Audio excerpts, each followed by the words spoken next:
아이들이 먼저 어느 메타버스가 더 크게 성공할 것인지를 알려줄 겁니다. 그래서 아이들을 좀 보시면 좋겠어요.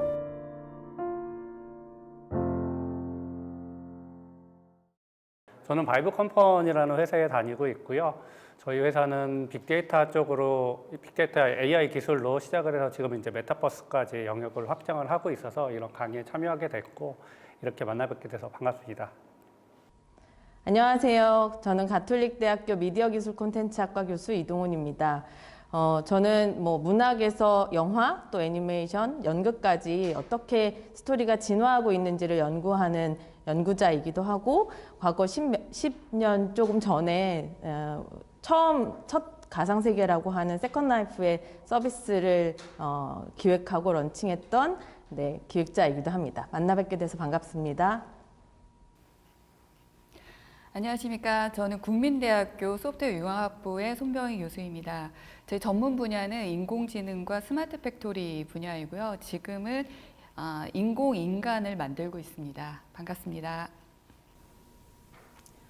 네, 안녕하세요. 한국외고대학교 미네르바 교양대학의 교수 김경입니다.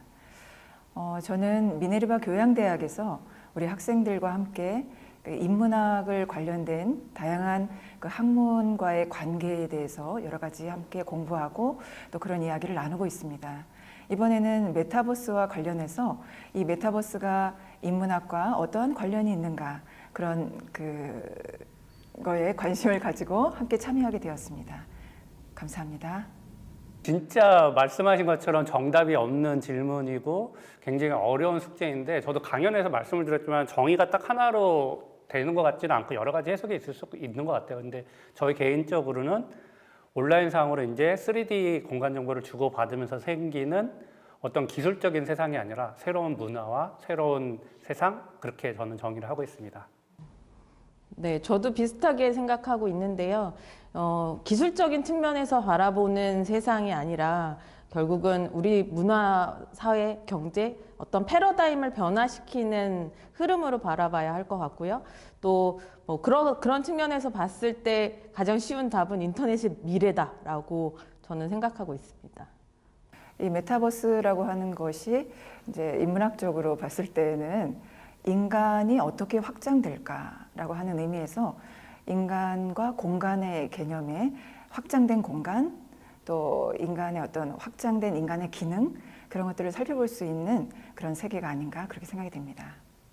AR, VR 다 있던 것들이 온 건데 어쨌든 메타버스라는 건 그런 기술들의 융합으로 새로운 문화가 창조된다라고 보거든요. 그러니까 게임이라고 치면 게임은 어떤 목적성을 가져요. 예를 들면 내가 어떤 괴물을 죽여야지라고 하는 아니면 상대를 이겨야지라고 하는 그 공간에서 VR, AR 기술을 활용하든 어쨌든 그런 목적을 달성하기 위해서 뭔가 달려간다고 하면 메타버스 세상이 조금 더 대중화되면 메타버스 세상에서 그냥 우리가 일상생활을 누리듯이 거기서 친구 만나서 놀고 때로는 쇼핑도 하고 때로는 뭐도 하고 그래서 특정 목적성이 아니라 그 월드에서 또 하나의 세컨 라이프를 즐기는 세상이 이제 메타버스가 될 것이다. 그래서 기술적으로 말씀하신 것처럼 중복성이 크고 기존에 있던 것들의 확장이지만 그것들이 융합되면서 새로운 문화와 세상이 창조되기 때문에 메타버스라는 용어를 붙이고 거기에 많은 기업과 사람들이 굉장한 관심을 갖고 있는 게 아닐까라고 생각합니다. 조금 첨언하자면 저는 사실 이전에 있었던 세계들은 현실과 분리된 세계, 분리된 가상 세계의 개념이 굉장히 강했던 것 같아요. 그래서 흔히 게임이 메타버스 아니냐 이런 이야기들도 하는데 사실 이전의 게임들은 현실하고 분리된 세계여서 매직 서클이라는 개념들이 굉장히 주도했던 그런 콘텐츠들이었거든요. 그런데 지금은 이제 그런 경계들이 무너지기 시작했던 거죠. 그러니까 현실의 어떤 것들을 가지고 가상세계를 들어갈 수도 있고 가상세계에 있던 어떤 것들을 다시 현실로 끄집어낼 수도 있는 이런 쌍방향 소통, 연결 이런 것들의 키워드가 이전 세계와 지금 세계를 구분하는 주요한 요소가 아닐까라는 생각을 해봅니다. 그리고 그 공간에 사용자가 있을 때 예전에는 이제 한 나라 사람들만 움직이는 모습이 있었다라고 하면 지금은 그냥 전 세계 사람들이 그냥 한 공간에 움직일 수도 있고 거기에서 협업도 이루어질 수도 있고 그다음에 제일 중요한 것은 거기에 이제 뭔가 그 돈이 활성화되는 경제 시스템이 같이 있다라는 거에 좀 큰 의미가 있지 않을까 싶습니다. 메타버스가 화두가 되게 된 것은 이 코로나가 발생한 이후에 우리 모든 전 인류들이 이 대면 사회가 이제 비대면의 사회로 확장이 되기 때문에 아마 그 전에 생각했던 이 가상 세계를 이제는 현실 속에서 직접 우리가 일상 속에서 그것을 체험하지 않으면 안 되기 때문에 이 메타버스라고 하는 개념도 훨씬 우리의 삶 가운데 깊숙이 들어오게 된 것 같다고 생각이 됩니다. 저는 뭐 비슷한 거를 항상 과거에서 찾는데요. 과거에 전자상거래라는 게 처음 생길 때만 해도 사람들은 옷을 어떻게 온라인에서 사? 가서 입어보고 사야지. 말도 안 돼. 저런 거는 앞으로 망할 거야. 뭐 이런 예측이 있었고, 유튜브가 처음 등장할 때도 동영상으로 모든 걸 보고 TV가 여전히 보고 어쩌다 조금 보겠지. 뭐 이런 게 있었다고 하면 메타버스도 딱 지금 그 상태라고 보여져요. 사람들은 아직까지는 메타버스에 부정적이고 저게 우리를 어떻게 바꿔 그냥 즐기는 것 중에 하나가 되겠지라고 하는데, 그런 온라인 쇼핑이 지금 더 대세가 되고 유튜브가 기존 미디어를 이기고 더 많은 것들을 차지했듯이, 저는 메타버스 세상이 앞으로는 내가 현실 세계에서 뭔가를 한다 그러면 똑같은 것을 저기서도 해야지라는 게 신세대에게는 너무나도 당연한 것이고, 오늘 출근은 그러면 온라인상에서 메타버스로 출근해서 일해야지라고 하는 게 당연하게 될 거죠. 그래서 저는 굉장히 많이 바뀔 거라고 예상을 하고 있습니다. 그러니까 지금 옷 입는 거 AI 스타일리스트가 있거든요. 근데 그 밀러 앞에 딱 사람이 쓰게 되면 내 옷장 안에 옷이 정말 내 옷처럼 딱 착용이 되는 거예요. 그러니까 실감형 기술이 그만큼 고도화됐다라고 말씀을 드릴 수가 있겠고, 지금 어떤 정보 찾을 때 유튜브에서 찾잖아요. 그러니까 그만큼 정보가 큰 빅데이터를 이루고 있기 때문에 그런 전반적인 인프라가 다 구축이 되어 있어서 이 메타버스로 그냥 자연스럽게 이게 가는 방향이 아닐까, 그런 생각도 듭니다. 저는 그 메타버스가 이제 정말 우리 일상 속에서 굉장히 대중적으로 이렇게 우리가 누구나가 다 이제 그런 것들을 경험하게 된다면 저는 이제 이런 측면도 좀 생각해 볼 수 있을 거라고 하는 생각이 드는데요. 예를 들면 과연 이 인공지능의 시대에 우리 인간이 할 수 있는 게 뭘까? 그렇기 때문에 어쩌면 그 인간이란 존재가 뭘까? 인간이 하는 일이라고 하는 건 어떤 것일까? 그러니까 이 메타버스라고 하는 이 세상에서 인간이라고 하는 그 존재의 의미라든가 인간이 하는 일이라든가 이런 것들의 의미가 다시 새롭게 조명이 된다라고 하는 거죠. 예전에는 이런 식의 일을 했지만 이제는 어떤 일을 해야 되는 것이고, 또 예전에 인간은 이런 존재로서 증명이 됐지만 이제 메타버스에서는 아바타가 나를 대신할 수 있나? 그러니까 인간이란 존재는 무엇으로 증명이 가능한가? 이런 것들을 어쩌면 더 깊게 고민해야 되는 세상이 메타버스의 세상이 아닌가? 네, 그런 생각이 듭니다.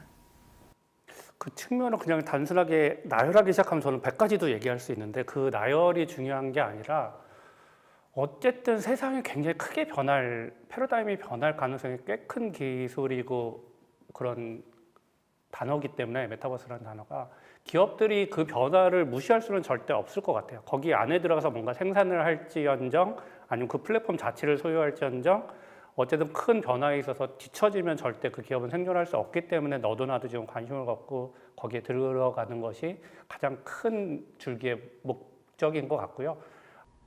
그리고 우리가 혁명을 몇 차례 겪어봤잖아요. 사실 이제 가장 최근에 겪었던 혁명은 어찌 보면 스마트폰이라고 하는 새로운 혁명인데, 그러니까 처음에 아이폰이 출시되었을 때만 해도 모두 다 이렇게 달려들진 않았던 것 같거든요. 뭐 전화가 되면 되지 굳이 컴퓨터 집에 있는데 전화기로 뭔가 다른 걸 해야 해라는 인식이 되게 강했고, 그렇기 때문에 이제 후발주자로 그 분야에 뛰어든 사람들은 좀 피를 봤죠. 네. 그래서 이 메타버스라고 하는 이 새로운 세상이 아직 어떤 것인지 구체적인 실체는 정확하게 다들 모르지만, 뭐 당연히 우리가 만들어 가야 하는 세상이겠지만, 일단은 무조건 뛰어들어서 많이 시도해보고, 또 실패도 굉장히 많을 거예요. 이미 페이스북이 메타로 바꾼 다음에 이제 주가가 막 떨어지고 있으니까 당연히 그런 실패들이 저는 있을 거라고 생각이 되죠. 그걸 이제 부정적으로 생각하는 사람들이 이제 버블이라고 얘기하는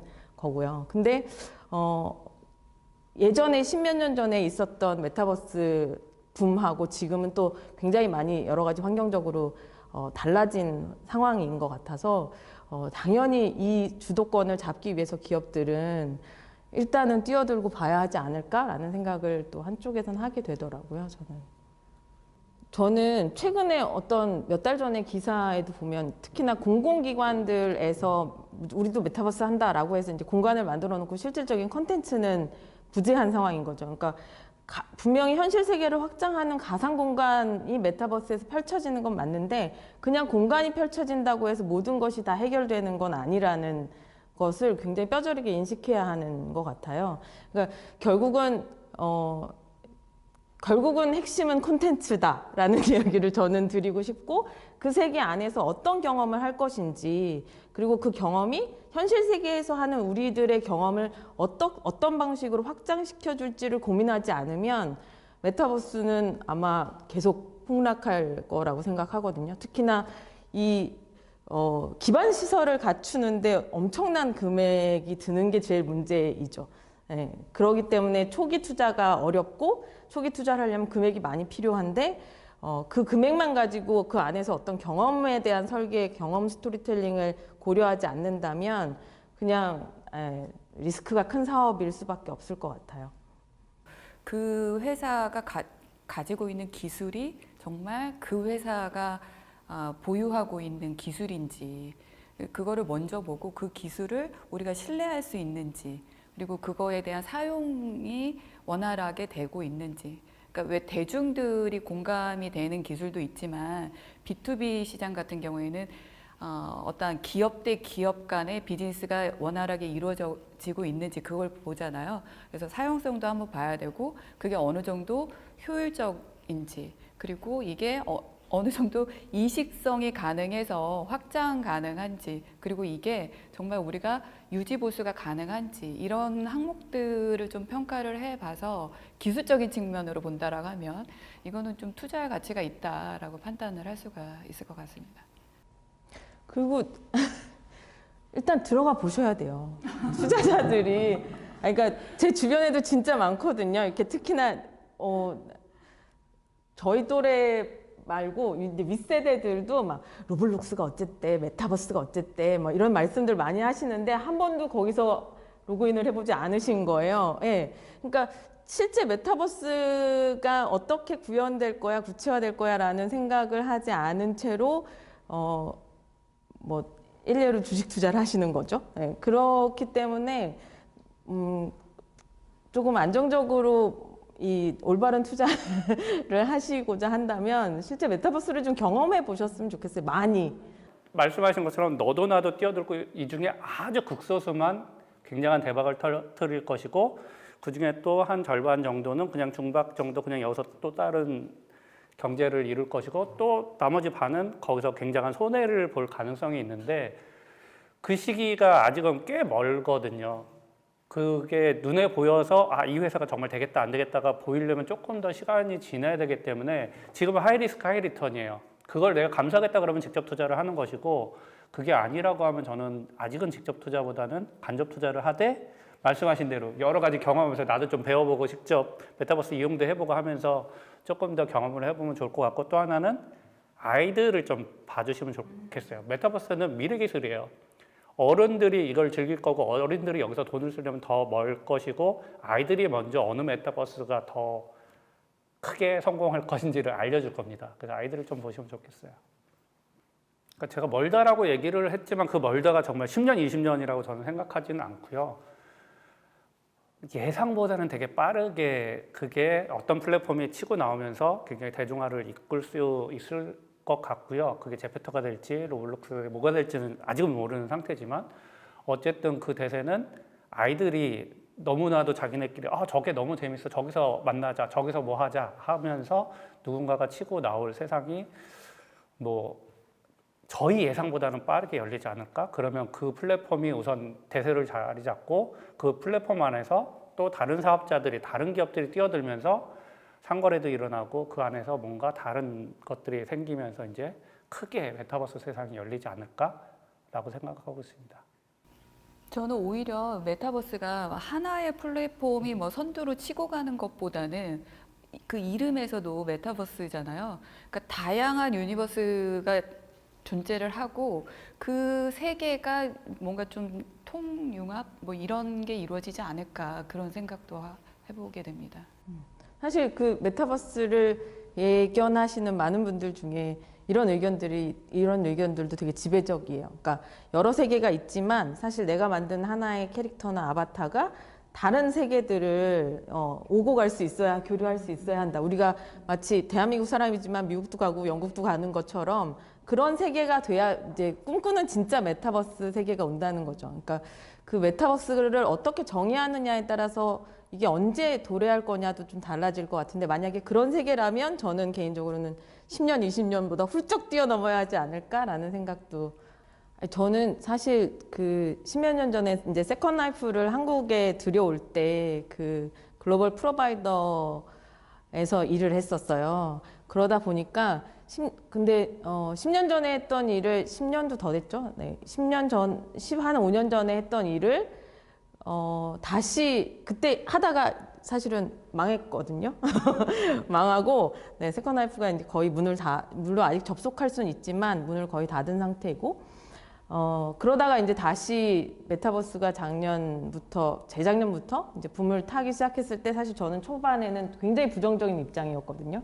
왜냐하면 이제 일단 제가 하던 서비스였고, 속된 말로 말아먹었고, 그게 다시 이제 10몇 년 지난 다음에 다시 붐이 되니까 되게 부정적이었는데, 이렇게 시간이 좀 지나면서 돌이켜 보면 그만큼 이제 세상이 변하고 있다라는, 누구나 다 왜 남들보다 한 반걸음 정도만 앞서가면 잘 될 거다라는 얘기를 되게 많이 하잖아요. 그러니까 15년 전의 상황하고 지금 상황은 그야말로 기술적인 진보도 많이 달라졌고, 사람들의 인식도 굉장히 많이 달라졌어요. 예전에는 그냥 단순하게 기술적인 문제뿐만이 아니라 우리들조차도 내가 왜 두 번째 인생을 살아야 해. 이 첫 번째 인생을 사는 것만으로도 힘들고 버거운데, 그리고 그 가상세계 안에서 무언가를 하는 거는 되게 쓰잘데기 없는 일이야. 쓸모없는 일이야. 라는 인식이 되게 강했다면, 지금은 사실 그런 인식의 변환이 굉장히 크게 작용하죠. 그러니까 아마 이 세계가 그런 인식의 변환이 더군다나 이제 대중적으로 퍼지기 시작하고 있는 시점이기 때문에 더 많은 발전들이 자연스럽게 이루어지지 않을까라는 생각을 하게 되더라고요. 그래서 저도 부정론에서 긍정론으로 바뀐 지 얼마 안 됐거든요. 굉장히 비슷한 입장인데, 저도 초기에 기술의 나열로 봤을 때는 이거 별거 없고 마케팅 용어고 똑같이 그냥 트위트하기 위한 단어겠지라고 굉장히 부정적으로 생각을 했었는데, 기술이 아닌 문화로 바라봤을 때는 또 생각이 달라지더라고요. 그러니까 기술은 당연히 옛날 기술이 차용이지만 옛날 기술의 나열이 아니라 사람들이 어쨌든 메타버스가 성공하려면 공급자가 중요한 게 아니에요. 사람들이 이 안에 와서 놀고 즐기고 사고 하는 사람들이 움직여줘야지만 메타버스는 성공을 할 거라고 보는데, 그냥 비대면 시장이어서 그때만 잠깐 여기서 놀겠지라고 했을 때는 저도 부정적이다가 어느 순간 아이들을 봤더니 아이들이 로블록스에서 게임을 하는 거예요. 근데 게임을 한다라고 하면 저희 세대는 어떻게 했었냐면, 게임 각각의 패키지가 훨씬 더 재밌기 때문에 뭐 L 무슨 게임에 접속해서 무슨 게임을 하고, 뭐 다른 거를 할 때는 어떤 게임에 접속해서 게임을 하고, 이렇게 각각의 게임을 사서 접속했다 그러면 요즘 아이들은 그냥 로블록스에 들어가서 여기서 무슨 게임 할까? 여기서 이거 해야지. 여기서 저거 해야지. 그냥 그 세상에 들어가서 아이들을 만나고 노는 게 너무 일상적이 되었더라고요. 그런 걸 보고 아이들은 이미 변했구나. 그러니까 유튜브가 아이들이 아무런 더 이상 TV를 안 보고 유튜브 가지고 세상을 읽듯이 아이들은 이제 어떤 게임에 접속하는 게 아니라 메타버스 중에 제일 잘 나가는 거 어딘가에 접속해서 여기서 모든 것을 즐기려고 하는구나 라는 움직임이 생긴 걸 보고선 기술은 똑같지만 사람은 변하고 있구나, 세대들은 변하고 있고 그 세대가 이 문화를 받아들이고 있구나 라고 생각하면서 메타버스는 어쩔 수 없이 미래가 될 거라고 생각을 바꿨습니다. 저 같은 경우에는 이제 산업 현장에 좀 말씀을 드리면, 제가 이제 스마트 팩토리 쪽을 하고 있거든요. 그러니까 그 전에는 이제 공장 자동화라고 얘기를 하게 되는데, 공장에 가면 이제 제어 시스템들이 있어요. 뭐 로봇을 움직인다거나 뭐 예를 들어서 자동차 공장에 페인트 칠하거나 이게 다 로봇으로 움직이게 되는데 대부분의 그런 로봇들이 유럽 제품이나 미국 제품이나 일본 제품들이 많아요. 근데 지금 코로나 시대에 거기에 뭔가 고장이 나게 되면 부품을 하나 수급을 받아야 되는데 이게 수급이 안 되는 거예요. 만약에 이거를 주문을 하게 되면 언제 받을 수 있냐라고 얘기를 했을 때 뭐 2년 후에나 가능하다라고 얘기를 하기도 하고, 그러니까 생산이 안 되니까 가늠이 안 되는 거죠. 그래서 지금 이런 메타버스가 이 부분을 어떻게 해결을 했냐면, 내가 한국 공장이 있어요. 그리고 부품 공장은 인도네시아에 있어요. 그러면 인도네시아에 설계 도면을 보내줘요. 거기 이제 3D 프린터로 출력을 해서 부품을 거기서 생산을 해서 납품을 할 수 있게, 이런 형태로 들어가게 되고, 그리고 여기에 여러 가지 어떤 전문가들이 있을 때 엔지니어들이 만약에 프랑스 엔지니어가 필요해요. 그러면 저희가 VR이나 AR로 태블릿 PC나 탭 같은 것을 기계에다가 이렇게 비치게 되면 기계 상태가 보여요. 그러면 그 상태를 프랑스에 있는 전문가가 보고 어디가 고장났다, 원격으로 이것을 제어를 하게 되는 그런 형태로 좀 많이 바뀌고 있다라고 볼 수가 있겠습니다. 예를 들면 이제 저는 이제 학교에서 그 학생들을 가르치고 있는데 사실 뭐 우리 사회 모든 전반에 있어서 굉장한 이 플랫폼의 변화가 일어난 거잖아요. 근데 이제 학교에서 이 교육의 현장에도 엄청난 충격이었다고 볼 수가 있습니다. 그러니까 늘 강의실에서 수업을 해야 된다라고 하는 것이 마치 이제 사이버 공간에서 수업을 하지 않을 수 없게 된 그런 상황인데요. 근데 저는 이제 이런 그 2년 정도의 시간을 보내면서 생각한 것이 그 전에 예를 들면 강의실에서 학생들과 수업을 했었을 때의 그 경험이 있고, 또 2년 동안 이 온라인을 통한 그 비대면으로 학생들과 함께 실시간 이런 수업을 해보고 또 동영상을 통한 이런 수업을 해보면서 결국 앞으로는 그러면 어느 쪽이 대세가 될 것인가? 이제는 이 가상 공간에서 수업이 가능하다는 걸 알았고요. 또 가상 공간에서의 수업은 또 어떠한 체험이 가능하다는 걸 알게 됐죠. 그러나 또 그 가상 공간에서의 체험은 실제의 우리가 그 강의실에서 학생들과 주고받았던 그 모든 경험치하고는 또 다르거든요. 그래서 앞으로는 만약에 이제 학생들이 그런 얘기 많이 물어봐요. 교수님, 이 코로나가 다 종식되고 그 다음에는 우리 이제 이 비대면 수업 안 하나요? 이런 이야기를 많이 하는데, 뭐 아마 다른 분들도 그렇게 생각하시겠지만 저는 아마 이젠 선택적으로 우리가 사용하게 될 거라고 생각이 됩니다.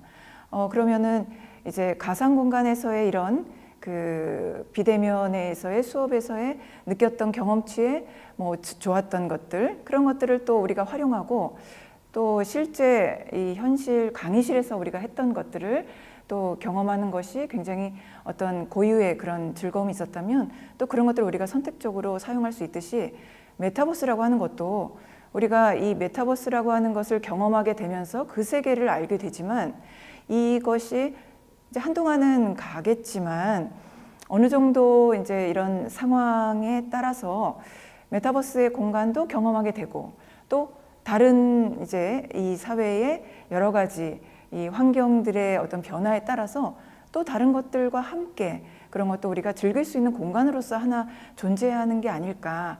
모든 사람들이 다 메타버스에 가서만 있는 것은 아니지 않을까, 그런 좀 생각이 들었습니다.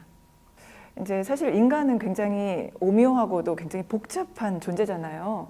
그러니까 이제 오늘 이제 이렇게 여러 전문가 선생님들을 만났지만 우리가 사실 이렇게 첫인상은 있고, 또 이제 어떤 일을 하고 계시는 분이다 이런 건 알지만 그 사람의 그 깊은 내면을 우리가 다 알 수가 없다는 얘기죠. 그래서 인간을 파악하는 거는 굉장히 어려운 일이에요. 그렇죠?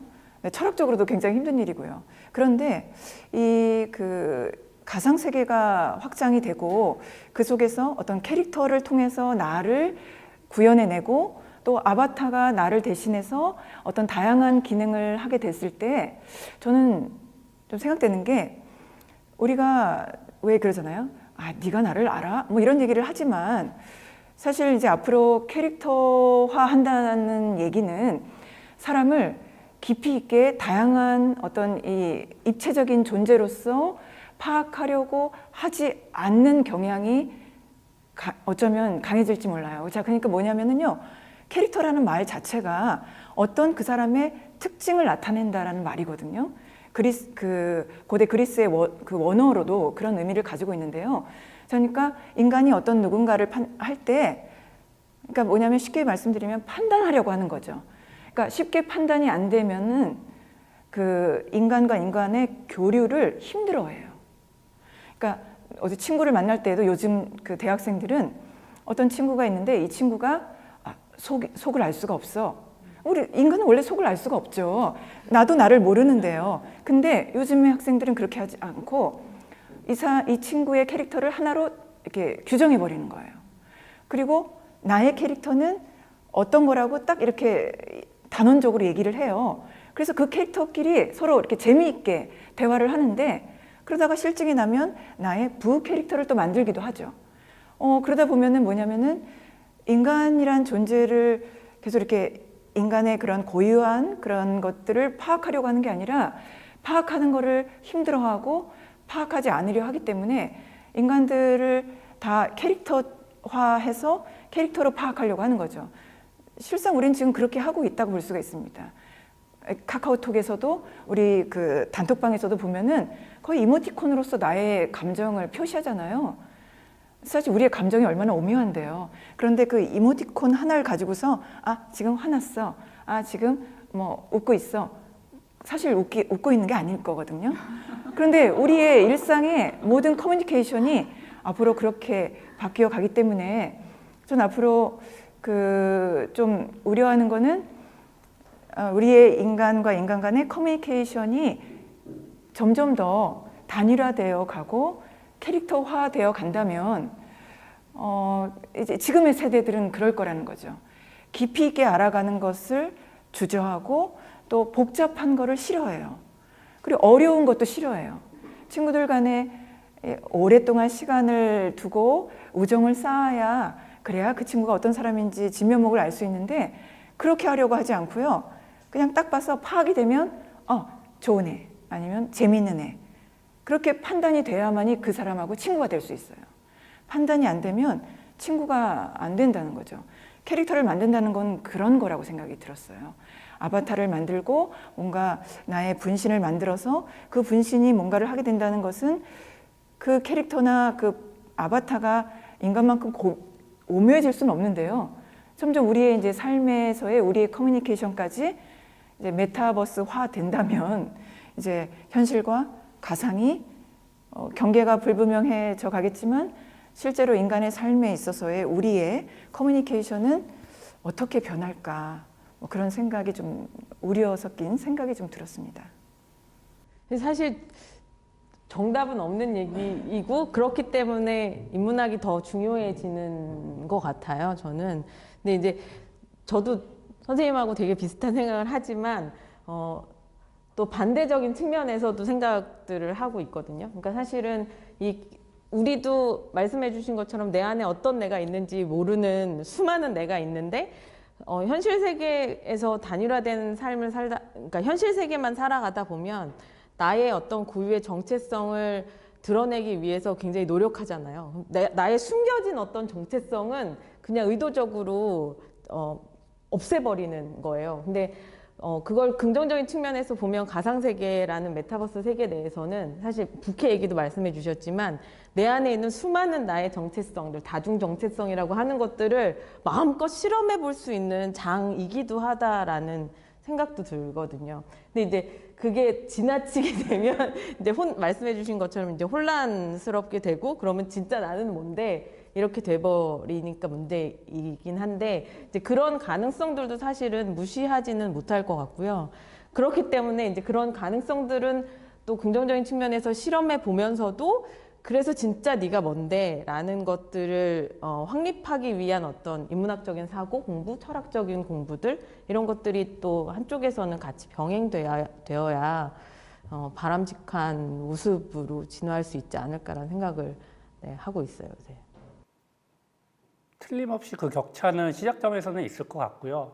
뭐 계속 예전을 예를 들지만 유튜브만 해도 젊은 세대들이 먼저 보기 시작했는데 지금은 보면 또 그렇다고 저희 부모님 세대, 저도 굉장히 나이가 많은 세대지만 저보다 더 나이 많은 저희 부모님 세대도 이제 너무나 많은 유튜브를 구독을 하고 열심히 거기서 정보를 보고 계시거든요. 그런 것처럼 메타버스도 결국 젊은 세대들이 이거를 일상화시키고 굉장히 많은 접근성을 확보하면 어른들이 이 젊은 친구들처럼 모든 것을 메타버스에서 하고 할 확률은 조금 떨어지겠지만 그래도 우리 아이 좀 우리 손주 한번 만나러 갈까? 그러고 주섬주섬 어딘가에 접속하셔서 손주랑 같이 어디 놀러 가고 뭐 사주고 하는 것들이 조금은 젊은 세대보다 늦게 쫓아오겠지만 충분히 만들어질 수 있을 것 같고 생각보다 저희 부모님 세대도 그랬고 저희가 이제 아마 메타버스 세상이 되면 굉장히 나이 많은 세대가 될 텐데 저희 세대는 그걸 받아들일 수 있는 준비가 다 된 세대일 것 같아요. 그래서 생각보다 그 세대 격차는 타이밍의 격차는 있겠지만 모든 세대가 그래도 거기서 어우러지지 않을까라고 조금 긍정적으로 희망해 봅니다. 저는 그런 표현 쓰거든요. 물론 우리가 얘기하는 메타버스가 그 버스는 아니지만 버스지만 메타버스에 타는 탑승객들이 여러 종류가 있을 수 있다. 그러니까 우리 일반적으로 대중버스에 타도 임산부석도 있고 노약자석도 있고 아마 지금 말씀하셨던 그런 부분들은 자유롭게 운전사도 있고 네, 자유롭게 그 승하차 하는 사람들도 있고 이런 자유롭게 승하차 하는 사람들이 MZ 세대들이라면 아마 우리 세대들은 뭐 노약자석이나 뭐 임산부석에 타야 되는 그런 탑승객일 텐데요. 양보하잖아요. 그분들이 타시면 그런 것처럼 배려가 필요하고 또 어떤 친절한 가이드들이 필요하지 않을까 싶어요. 근데 한 가지 그런 점에서 좀 안타까운 것은 뭐 당장 막 이런 어떤 기술의 발전으로 인해서 요즘 은행도 없어지고 뭐 심지어 패스트푸드점에 가서 종업원한테 이 음식을 시킬 수가 없어요. 다 이 키오스크로 해야 하니까. 너무 급변하게 저는 좀 천천히 갔으면 좋겠다는 생각을 좀 이렇게 병행되는 기간이 좀 길었으면 좋겠다는 생각을 하거든요. 그분들을 위해서. 네. 오히려 이제 이거를 두 가지 측면으로 좀 말씀을 드리고 싶은데, 그러니까 정보 소외계층들을 재교육시키는 그런 부분들이 필요하고요. 두 번째는 제가 이제 공대 쪽에서 엔지니어들을 양성하는 쪽에 있으니까 그 기술이 정말 더 고도화돼서 우리가 느끼지 못할 정도로, 그러니까 지금은 키오스크로 주문을 하니까 다 읽어봐야 되잖아요. 메뉴도 읽어보고. 근데 실제 정말 대화하면서 그게 기계인지 아닌지 인간인지 아닌지 모를 정도로 정말 스며드는 기술을 우리가 만들면 정말 그거를 좀 격차를 줄이지 않을까 그런 생각도 해봅니다. 제가 인공인간을 만들 때 그 영상을 촬영을 하거든요. 그러니까 예를 들어서 이제 이 입모양을 따야 돼서 발화하는 거를 해요.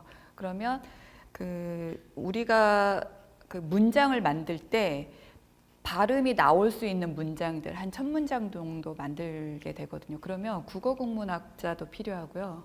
그 다음에 이 입모양에 따라서 이제 뭔가 제스처를 자연스럽게 해야 되기 때문에 안무가도 필요하고, 의외로 IT 기술의 기술자만 필요한 게 아니라 인문학도들이 같이 협업을 해서 이게 이루어져야만 정말 고도화된 기술을 만들 수 있거든요. 그래서 그런 점에서는 많이 좀 도와주셔야 서로 이게 좀 좋은 방향으로 가지 않을까 저는 생각이 듭니다. 이 메타버스라는 게 기술 기반 사업이어서 되게 벽이 높다라고 생각하지만 실제 기술만 있으면 그 안에서 어떤 경험도 어떤 콘텐츠도 즐길 수가 없어요. 사실은 그 세계를 설계하는 건 속된 말로 콘텐츠 업자들인 거죠. 네. 그러니까 그 세계를 어떤 세계로 만들 것인지를 꿈꾸는 사람들은 죄송해요. 인문학자일 수 있어요. 다만 인문학자들의 한계는 기술을 너무 두려워해요. 네, 무서워하고 두려워하고 그래서 일단 이렇게 먼저 뭔가 문을 두드리는 일이 되게 어렵고 무서우니까 그 시도를 안 하는 것 뿐인데 사실 기술은 기술 전문가들께서 해주실 거거든요. 이제 꿈을 꾸고 그걸 소통하기를 하면 되는데 그걸 잘 못하는 점이 조금 안타깝죠. 저는 기자님의 질문에 반은 맞는 말이라고 생각하고 반은 또 틀린 말이라고 생각을 하는데, 저도 참고로 컴퓨터 공학을 전공한 엔지니어예요. 근데 기술자들은 메타버스 세상이 생기면서 일자리는 많이 늘 거예요. 그러니까 부품으로 활용되면서 일자리는 많이 늘어서 월급을 받는 자리는 많아서 그 정도 돈은 굉장히 수요가 많은데, 진정하게 돈을 버는 사람은 엔지니어들이 아니고 이 안에서 경제를 창조하고 부가가치를 끌어내는 사람들은 다 인문학자들이라고 생각을 하거든요. 그러니까 예전에 게임 세상만 얘기해도 게임 하나를 개발하는데 굉장히 많은 엔지니어와 디자이너들이 부품으로 쓰여요. 하지만 거기서 제일 많이 돈을 끌어내는 사람들은 기획자나 이런 것들을 하는 그 사람들이거든요. 그 사람들이 인센티브도 제일 많이 벌어가고 굉장히 큰 돈을 버는 것처럼 이 안에서 부품으로 쓰이고 굉장히 많은 엔지니어 일자리는 창조될 것이지만 오히려 인문학자들이 굉장히 큰 부를 누릴 수 있는 기회의 땅이기도 하다. 그래서 취직을 떠나서 이 안에서 어마어마한 창조 경제를 만들 수 있는 기회는 생길 수 있을 것 같다라고 말씀드리고 싶습니다. 저도 이제 어떻게 보면 인문학이라고 하는 게 결국엔 이제 문과생들과 이과생들인 거잖아요. 그래서 이제 우리 이제는 뭐 고등학교에서도 문과, 이과를 나누지 않고 또 이제 뭐 융복합으로 지금 학생들을 교육을 하고 있는데요. 가장 조금 중요한 것은 그런 것 같아요.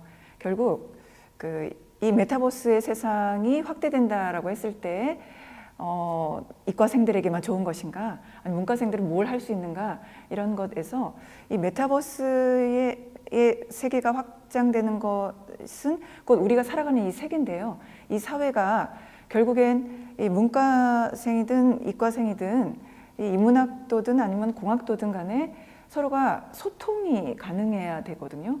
근데 우리가 각자 자기의 전공만 해서는 서로가 언어가 다르기 때문에 소통을 할 수가 없어서, 아마 그래서 이제 요즘에 아까 교수님 말씀하신 대로 1학년 학생들부터 코딩을 뭐 필수로 다 가르쳐야 되고, 또 소프트웨어 프로그래밍을 졸업할 때까지 반드시 학점을 취득해야 하고, 그런 것을 이제 이런 인문학 교양 대학에서도 그런 것들을 지금 개설해서 하고 있기 때문에 사실은 이 산업 현장에서 가장 어려운 거는 이 문과생들과 이과생들의 이 랭귀지가 다 서로 커뮤니케이션이 돼야 된다라고 생각이 되거든요.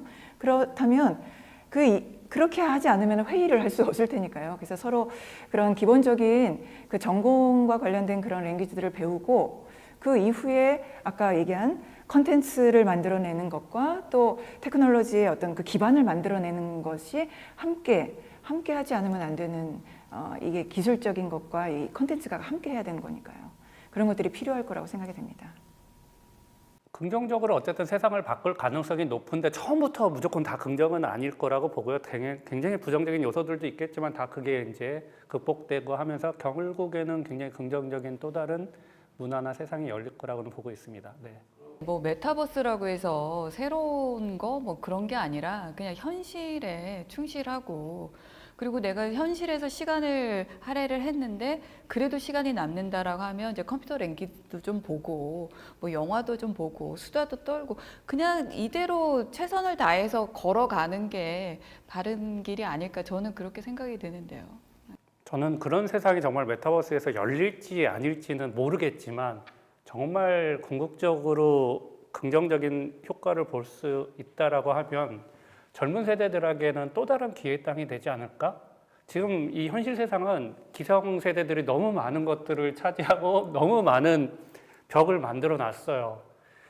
젊은 세대들이 그 벽을 뛰어넘기에는 너무 많은 허들이 있다라고 하면, 또 그냥 세대를 뛰어넘어서 사람들끼리 만들어 놓은 너무 많은 또 규범과 그런 것들 있죠. 내가 외모가 정말 못생기게 태어나서 여러 가지 받는 불행한 상황들. 근데 메타버스라는 새로운 세상에서는 어쨌든 가상의 세상이다 보니 현실과 또 다른 여러 가지 규범과 그런 것들이 새롭게 창조되고, 새로운 세대들에게도 새로운 기회가 생기고, 내가 여기서는 굉장한 부자가 되든 간에 유명한 사람이 되든 간에 뭔가 기회를 누릴 수 있는 그런 것들. 그래서 현실의 벽을 뛰어넘는 또 다른 기회가 여기서 있다라고 하면 그게 메타버스 세상이 젊은 세대한테 줄 수 있는 또 다른 긍정적인 면이 아닐까라고 기대를 해봅니다. 어쩌면 기성세대들이 거기까지 자꾸만 차지하고 뭐를 자꾸 못 살게 굴지는 모르겠는데 그러지 않았으면 좋겠고 어쨌든 젊은 세대들한테 굉장히 좋은 기회의 땅이 됐으면 좋겠다라는 희망을 섞어봅니다. 저도 전적으로 동의하는데요. 우리가 예전에 전화 없을 때는 뭐 정말 옛날에 제가 어렸을 때만 해도 전화 미국에다 걸면 한참 있다가 저쪽에서 대답하고 의사소통이 거의 불가능했던 시대, 되게 오래된 사람 같죠? 시대를 보냈었는데 지금은 뭐 얼굴로 보고 뭐 멀리 있는 게 전혀 멀리 있는 것 같이 안 느껴지는 세상을 살고 있잖아요. 그러니까 사실 그런 세상, 말씀하셨던 것처럼 그런 세상을 누리는 사람들이 있을 거고, 또 그게 아니라 디지털이 온다 하면 아날로그도 있다, 뭐 이런 세상을 여전히 간직하고 여전히 추구하는 사람들도 있을 거예요. 그것이 모두 다 같이 공존하는 세상이 바람직한 세상이 아닐까라는 생각을 해보고, 정말 전적으로 젊은 세대들의 기회의 땅이라는 말씀에는 전적으로 동의합니다. 그들에게 새로운 가능성들을 부여할 수 있는 그런 공간으로 우리가 조금 양보해주는 뭐라 그러죠? 배려? 이런 것들도 필요하지 않을까라는 생각도 해보네요. 저도 그 인문학적으로 좀 생각을 해본다면 결국 이제 이 메타버스라고 하는 세계가 가치를 가질 수 있느냐라고 하는 것 같아요. 그러니까 예를 들면 이 인간이 살아가는 이 세계에서 상실되어 가는 것들이 있는 거죠. 그리고 지금 인간이 살고 있는 이 세계에, 사회에 어떤 굉장히 위험한, 우리들을 어떤 붕괴시킬 수 있는 그런 요소들이 있는데, 그런 요소들이 이제 메타버스의 세계에서 똑같이 구현된다면 뭐 그거는 또 하나의 정말 있어서는 안 되는 그런 세계가 되는 거잖아요. 근데 그 메타버스의 세계에서 메타버스란 세계가 가치를 가지려면 인간이 살고 있는 이 세계에서의 어떤 상실되어가는 그 가치가 메타버스 세계와도 함께 뭔가 연동이 되지 않으면 안 되는데, 뭐 예를 들면 우리 인간들이 지금 살아가는 우리 사회에서 가장 어떤 패러다임을 쥐고 있고 권력을 갖고 있다라고 하는 것이 어떤, 예를 들면 어떤 동일성이라든가 아니면은 어떤 우리가 굉장히 안정성을 굉장히 추구하거든요.